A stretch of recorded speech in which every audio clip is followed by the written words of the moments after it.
Près de 4000 postes vacants d'enseignants dans l'éducation nationale en France et des démissions qui se multiplient, plus 32% entre 2019 et 2020. C'est le cas de Léa Gariglietti, 25 ans. La Rémoise a enseigné le français quelques mois dans un collège de Seine-et-Marne avant de jeter l'éponge en janvier 2021. Marjorie Lemeur et Clémence Rousseau lui ont posé 3 questions. Qu'est-ce qui vous a poussé à la démission ? Cette surcharge de travail et de tâches à effectuer, la charge mentale aussi, puisque finalement, quand on rentre chez soi, on a encore les cours à préparer, on a plein de choses à penser sur comment s'est déroulée la journée. Il faut se remettre en cause aussi sur, est-ce que j'ai fait des choses qui étaient bien, qui étaient mal, puisque on n'est plus suivi. Donc c'est à nous d'être à la fois notre professeur et notre élève. Le fait que le week-end non plus, on n'a pas de temps pour respirer. Et puis surtout, voilà, la vie privée, elle est totalement mise de côté, elle est sacrifiée, et ça m'a fortement dérangée. On ne vit pas pour un métier, même si c'est une vocation, un sacerdoce. Au bout d'un moment, il faut savoir mettre des limites, mais quand on ne nous permet pas de mettre les limites, c'est qu'il y a un vrai problème. Être professeur aujourd'hui, à quoi cela ressemble-t-il ? C'est un petit peu psychologue, un petit peu infirmier quand ils ne se sentent pas bien dans la classe, mais que ce n'est pas non plus utile d'appeler l'infirmière parce que c'est juste un petit vertige comme ça. Donc psychologue, je l'ai dit, conseillère d'orientation. On gère aussi l'administration. On les conseille, par exemple, des fois, il y a des élèves qui viennent avec des papiers administratifs de leurs propres parents. Il faut leur expliquer comment faire pour les remplir, etc. C'est vraiment tout un panel de tâches assez inattendues quand on commence dans le métier.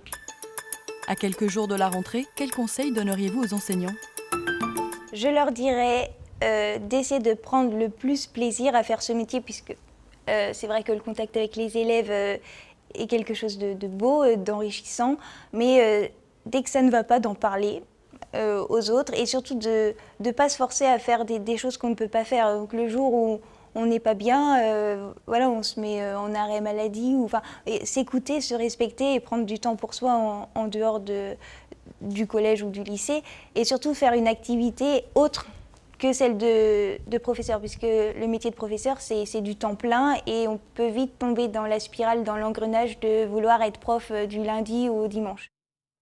Et pour aller plus loin sur ces démissions des enseignants, Grégoire Schott nous a rejoint. Bonsoir Grégoire. La rentrée, ça commence dès la semaine prochaine. Est-ce que de nombreux enseignants, comme Léa qu'on vient d'entendre, quittent leur poste ? Alors, en tout cas, selon les derniers chiffres du ministère de l'Éducation nationale, ces démissions sont de plus en plus nombreuses. À la rentrée 2008, on en comptait 364 en France. Et près de 15 ans plus tard, les chiffres sont beaucoup plus importants. 1554 pour l'année scolaire 2019-2020, 1648 pour l'année suivante. Alors, sont prises en compte dans ces chiffres les enseignants titulaires du premier et second degré dans le public. Alors, il y a de plus en plus de démissions, mais cela reste tout de même assez marginal par rapport au total des enseignants, puisque cela ne représente que 0,3% des 869 000 enseignants exerçant en France. Mais alors, comment est-ce qu'on peut expliquer cette vague de démissions ? Alors, les raisons avancées par les professeurs sont très diverses. Certains évoquent un manque de reconnaissance de la part de la hiérarchie, un manque de soutien de la part de l'institution. Dans de nombreux cas, ce sont les conditions, la charge de travail qui sont avancées comme explication. On l'a entendu d'ailleurs juste avant avec ce témoignage. Les classes surchargées, les niveaux des élèves parfois hétérogènes au sein d'une même classe. Des difficultés notamment relevées chez les jeunes enseignants encore stagiaires, puisqu'ils doivent cumuler les préparations de cours, les réunions, sans oublier la préparation de leur mémoire.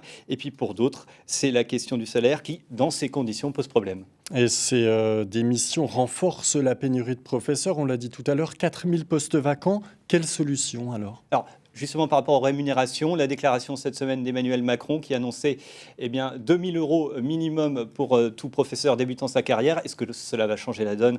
À suivre. Autre annonce cette semaine, celle du ministre de l'Éducation nationale, Pape Ndiaye. Alors que le recours à de nombreux enseignants contractuels est critiqué pour cette rentrée, il a annoncé ouvrir un concours exceptionnel de titularisation des enseignants contractuels. Il se déroulera au printemps prochain.